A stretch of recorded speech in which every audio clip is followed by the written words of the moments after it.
At 8:32 a.m. Eastern Time on January 2nd, 2026, the Federal Reserve S balance sheet updated with a number that should make every investor in precious metals, equities, and fixed income sit up and pay attention.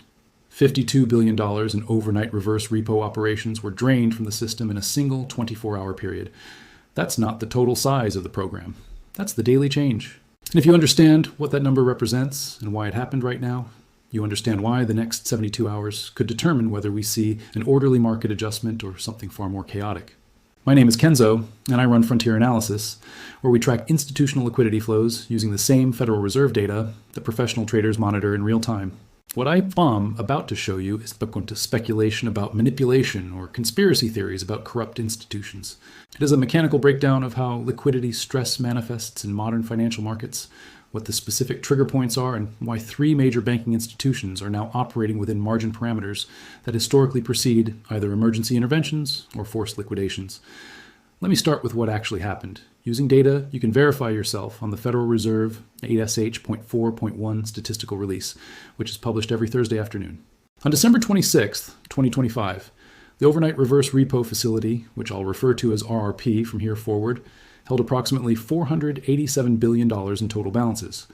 That IS money that money market funds and other eligible institutions park at the Fed overnight instead of lending it out in private markets. By January 2nd, 2026, that balance had dropped to $435 billion. $52 billion withdrew in 1 week. Now, if you're not familiar with how RRP works, let me explain why this matters. The RRP facility is essentially a pressure relief valve for the financial system.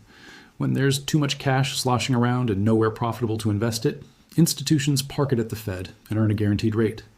When that cash starts leaving the RRP facility, it means one of two things is happening. Either institutions are finding better returns elsewhere, which would be a positive sign of healthy credit demand, or they need that cash urgently for liquidity purposes, which is a stress signal. The question is, which one we're seeing right now? Here's how you distinguish between the two scenarios.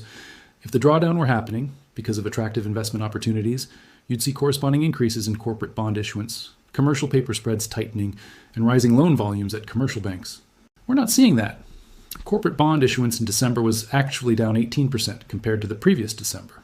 Commercial paper spreads widened by 12 basis points over the same period. Bank lending growth, as reported in the Fed's H.8 data, is flat to slightly negative, so the money leaving RRP isn't going into productive economic activity.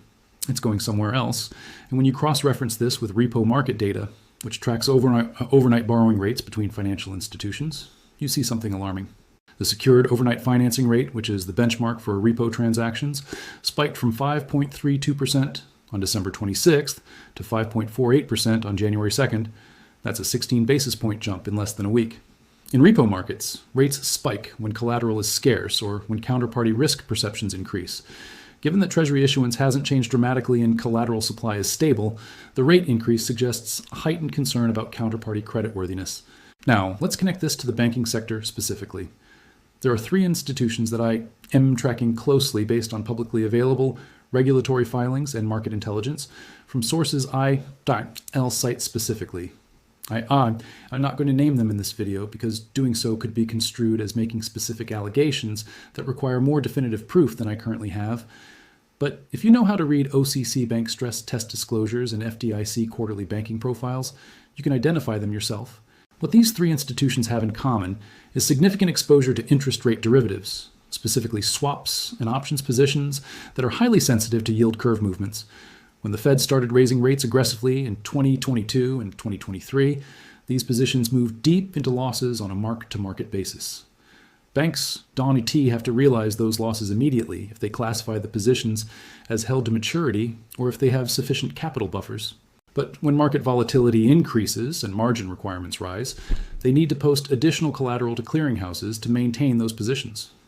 Here's where the $52 billion liquidity drain becomes critical.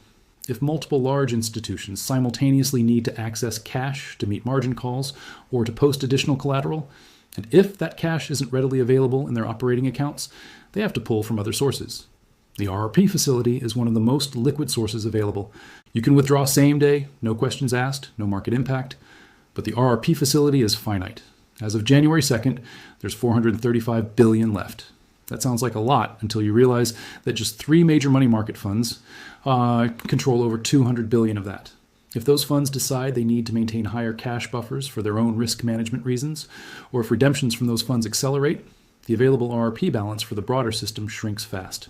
And if we hit a point where RRP balances approach zero while liquidity demand remains elevated, the Fed has only two options. Option one, inject liquidity directly through repo operations or other emergency facilities. Option two, allow market rates to spike until demand destruction occurs, meaning some institutions fail to meet margin requirements and are forced to liquidate positions. Now, I want to be very clear about probabilities here because I'm not in the business of fear-mongering. The most likely outcome over the next 72 hours is that the Fed intervenes before we reach a critical threshold. They have the tools, they have the authority, and they've demonstrated repeatedly since the global financial crisis that they will act aggressively to prevent systemic stress from metastasizing. The question isn't whether they can intervene. The question is at what point they choose to intervene and what the market impact is between now and when that intervention occurs. If they wait too long, even by a day or two, you can see dislocations in asset prices that create self-reinforcing feedback loops. Treasury yields spike, which increases margin requirements further, which forces more liquidations, which causes more volatility, which triggers more margin calls. That's how small liquidity crunches become major market events. Let me give you a historical parallel so you understand the pattern. In September 2019, the overnight repo rate spiked from around 2% to over 10% in a single session. Why? Because a confluence of factors, corporate tax payments, treasury settlement dates, and balance sheet constraints at major banks, created a temporary shortage of reserves in the banking system. The Fed hadn't anticipated the severity of the drain, and they didn't have preventive measures in place. The result was a brief but severe liquidity crisis that required emergency repo operations totaling hundreds of billions of dollars over subsequent weeks. Markets stabilized, but only after the Fed made it clear they would provide unlimited liquidity if necessary. We're seeing early-stage symptoms of a similar dynamic right now. The difference is that this time, the Fed's balance sheet is already enormous, interest rates are much higher, and the political environment around additional interventions is more contentious than it was in 2019. So what does this mean for precious metals specifically? And why should silver and gold investors care about repo market dynamics and Federal Reserve liquidity operations? Because metals don't exist in a vacuum. They're priced in dollars, they compete with other assets for capital allocation, and their behavior during liquidity stress events follows predictable patterns that we can use to inform positioning decisions. Let me walk through the transmission mechanism step by step. When liquidity tightens in the banking system, the immediate effect is a rush to cash. Institutions sell whatever they can sell quickly to raise dollars, and that means liquid assets get hit first. Stocks, corporate bonds, and yes, initially even gold and silver. This is counterintuitive to people who think of precious metals as safe havens, but it is exactly what happened in March 2020 during the COVID crisis, in September 2008 during Lehman, and in October 1987 during the stock market crash. In the first 48 to 72 hours of a liquidity event, everything correlates to one. Everything sells off together because the demand is for cash, not for any specific asset class. But here's what happens next, and this is the critical phase for precious metals investors. Once the Fed intervenes, and they always do, liquidity floods back into the system. But that liquidity doesn't distribute evenly. It goes where perceived safety and return potential intersect. In a normal market correction, it flows back into equities and credit.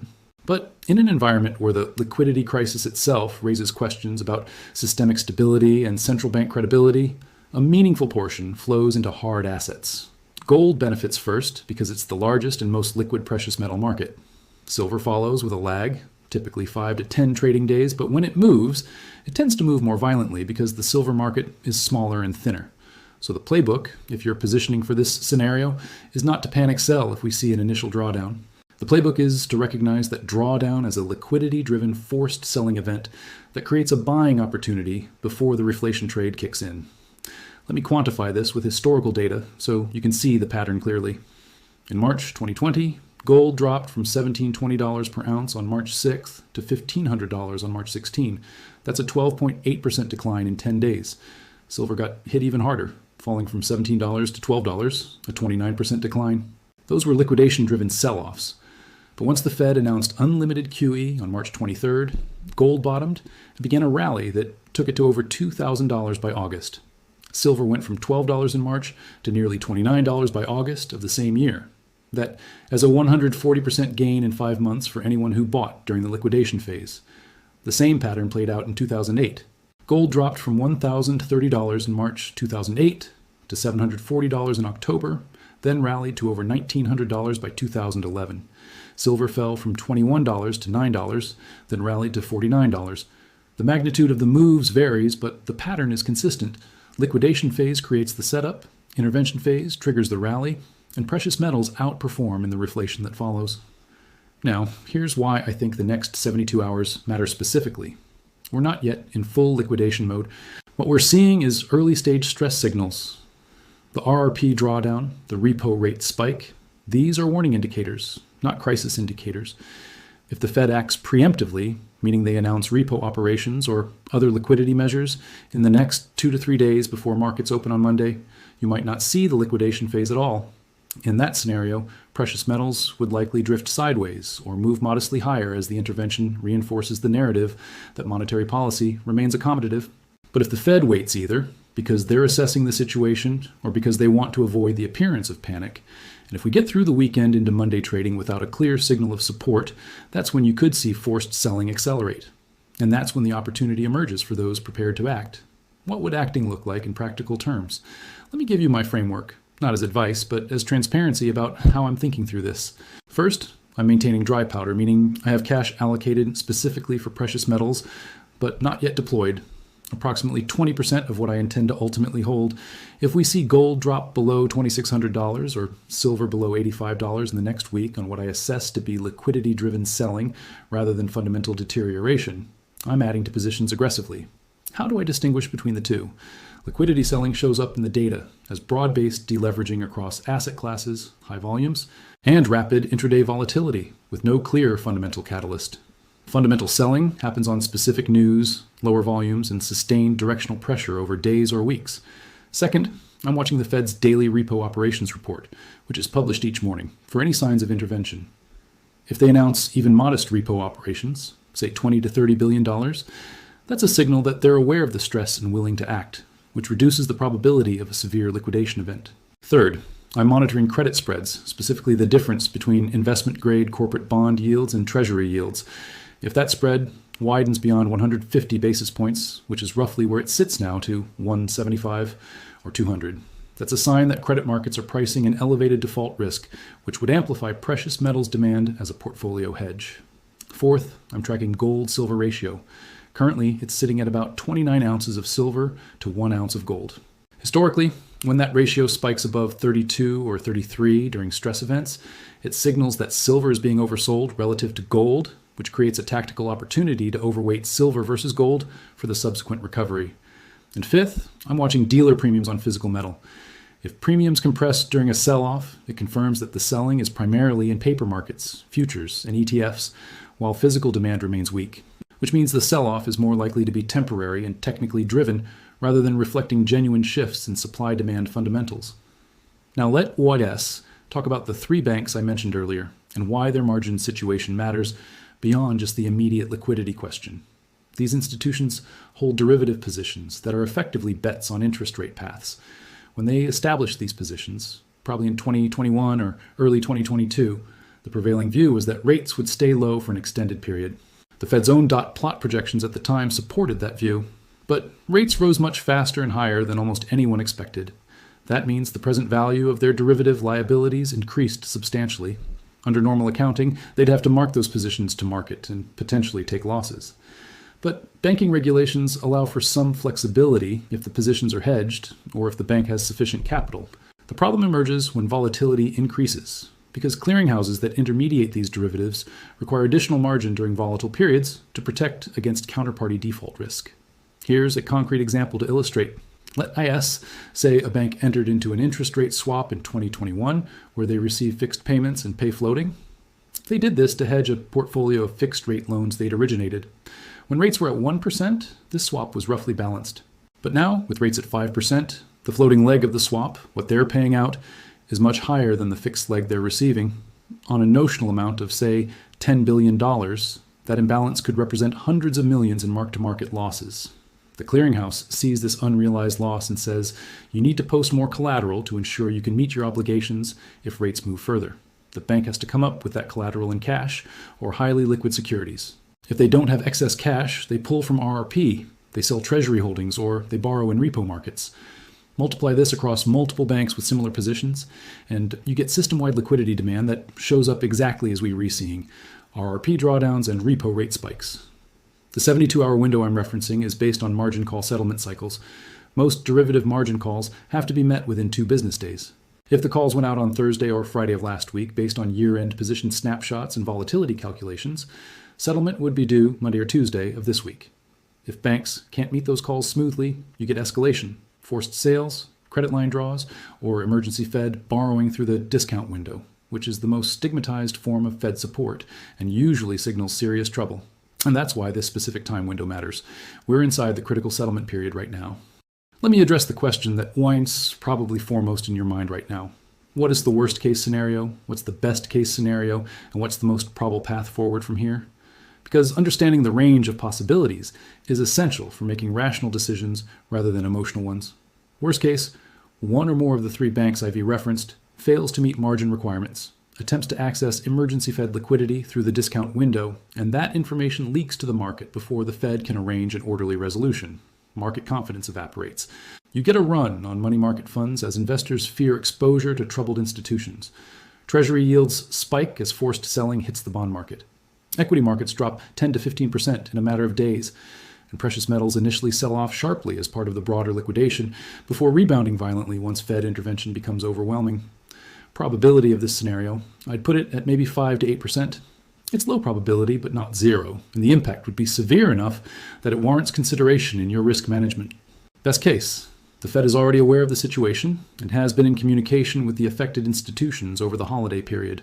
They, via arranged private repo operations or other forms of support that non-UT require public announcement, the banks meet their margin calls smoothly. RRP balances stabilize or even tick back up as the immediate stress passes. Markets interpret the initial volatility as year-end noise and positioning adjustments rather than the start of something systemic. Precious metals continue their existing trends without major disruption. Probability, maybe 20 to 25%. It's possible, and there's precedent for the Fed managing these situations quietly, but the magnitude of the RRP drawdown suggests the stress is significant enough that purely private solutions might not be sufficient. Most probable scenario, we're somewhere in the middle. The Fed allows some market stress to manifest, maybe through Monday and Tuesday of this week, to avoid the moral hazard of intervening at the first sign of trouble. You see additional volatility, maybe a 3 to 5% pullback in equities, a modest spike in Treasury yields, and some headline risk about banking sector stress. Then, probably by midweek, the Fed announces repo operations or makes a statement clarifying that they're monitoring conditions and prepared to provide liquidity as needed. Markets stabilize. Precious metals dip briefly during the stress phase, maybe gold to 2,600, and silver to 86 or 87, then recover and continue higher as the Fed's willingness to intervene reinforces the accommodative policy narrative. Probability, 65 to 70%. This is my base case because it fits the Fed-IS historical pattern of allowing enough pain to discourage reckless risk-taking, but not so much that it threatens systemic stability. Now, why do precious metals benefit in that middle scenario, even though the Fed intervenes successfully? Because intervention validates the thesis that monetary policy remains structurally loose despite the rhetoric about fighting inflation and maintaining restrictive policy. Every time the Fed steps in to prevent market stress, they're implicitly admitting that the financial system can't function without continuous backstops.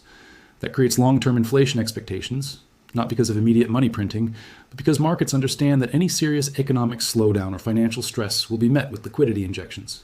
And when investors internalize that reality, they allocate to assets that perform well in environments of persistent monetary expansion. Gold and silver are among those assets. Real estate is another. Commodities broadly tend to benefit, but precious metals have the advantage of being liquid, portable, and historically recognized stores of value, which makes them a natural destination for capital-seeking inflation protection.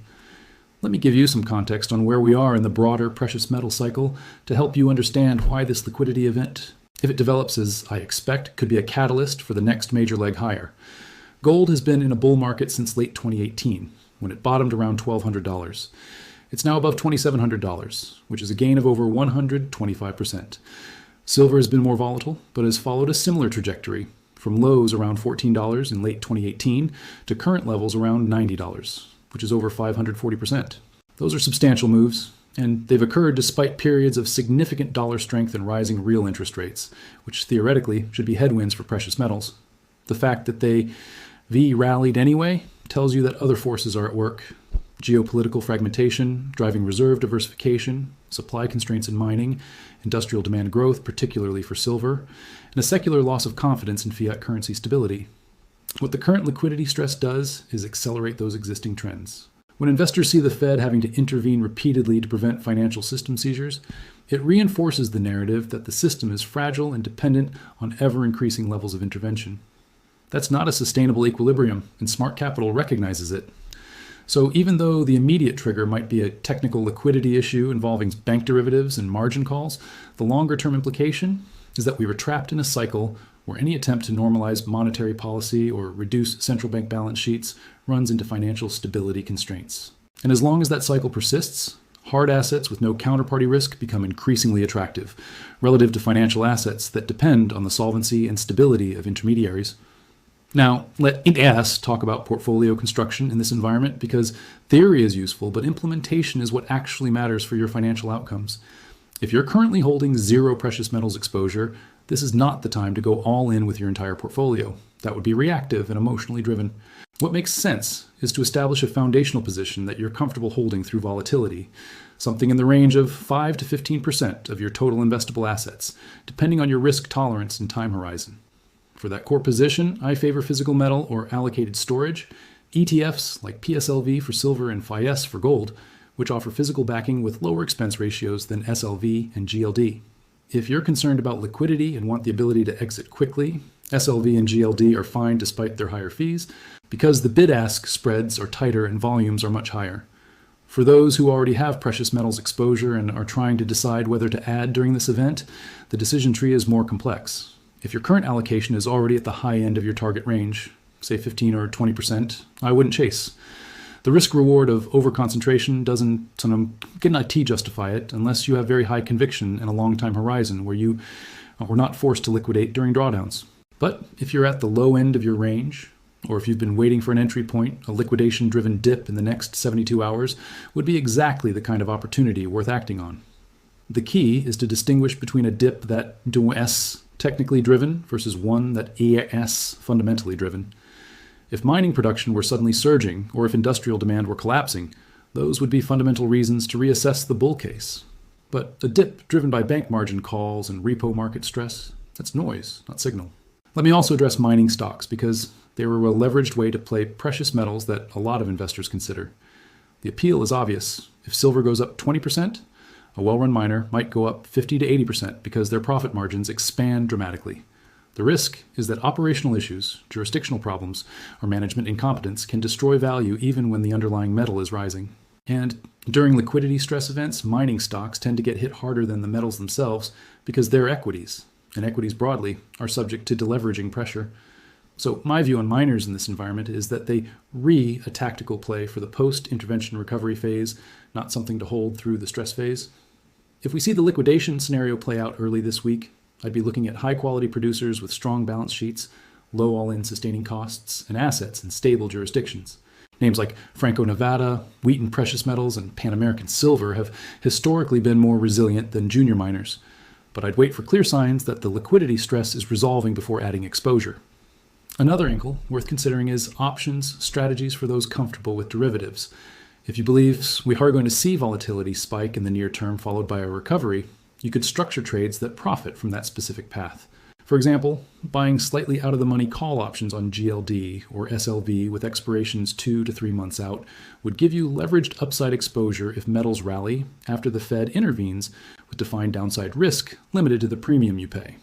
Alternatively, selling put options at strike prices below current levels on those same ETFs would allow you to collect premium and potentially acquire shares at lower prices if we get the liquidation dip. I'm not going to walk through specific strikes and expirations because those depend on your individual risk parameters and market conditions. At the time you are watching this, but the point is that options can be useful tools for expressing tactical views with better risk-reward profiles than outright long or short positions. One thing I want to emphasize as we come toward the end of this analysis is the importance of emotional discipline during volatile periods. Markets are designed to shake out weak hands. When you see your portfolio down 5 or 10% in a day, every instinct tells you to sell and preserve what's left. But if your thesis is intact, if the fundamentals haven't changed, and if the volatility is driven by technical factors like liquidity stress rather than deteriorating business conditions or supply-demand shifts selling into that volatility, is usually the wrong move. It locks in losses and forces you to make another decision about when to get back in, which most people do poorly. They sell low out of fear and then buy back high once they feel safe again, which is the worst possible sequence. The alternative is to have conviction in your analysis. Size your positions appropriately so that volatility doesn't force you into panic decisions, and use drawdowns as opportunities to add at better prices rather than reasons to exit. I also want to acknowledge that I could be wrong about all of this. The banks I'm concerned about might have hedges I'm not aware of. The Fed might have already provided private support that makes public intervention unnecessary. The RRP drawdown might reverse next week as temporary year-end factors normalize. Silver and gold might fall for reasons completely unrelated to what I've discussed here.